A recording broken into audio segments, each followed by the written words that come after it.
काय शिक्षण झालं आपलं? Sir BSc agriculture. आता BSc ॲग्रिकल्चर. काय होतं स्पेशल सब्जेक्ट तुमचा? सर ॲग्रिकल्चर होता, डेअरी होता. डेअरी. मग आता डेअरी फार्मिंग सध्या काळाची गरज आहे. Yes sir. एक रोजगार आहे. आता कोविड-19 मध्ये बरेच रोजगार निघून गेले. Yes sir. मग डेअरी फार्मिंग हा तुमच्याकडे चांगला प्रकल्प असताना तुमच्या ज्ञानाचा उपयोग तुम्ही इतरांना दिला पाहिजे. आता पोलीस प्रशासनात तर डेअरी फार्मिंगचा काही उपयोग होणार नाही.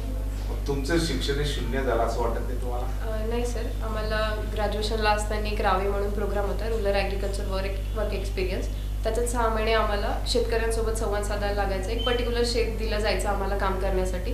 मग तिथे मी बऱ्याच लोकांशी संवाद साधायला शिकली आहे, जिथे मी त्यांना ऑर्गॅनिक फार्मिंगविषयी डेमोज दिलेले.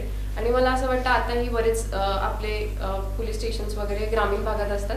मी साईड बाय साईड फार्मर्सला सांगू शकते की तुम्ही हा व्यवसाय करू शकता. मी त्यांना याविषयी सुद्धा बोलू शकते, ऑर्गॅनिक फार्मिंगविषयी किंवा डेअरीविषयी. सर मला वाटत नाही की माझं म्हणजे तो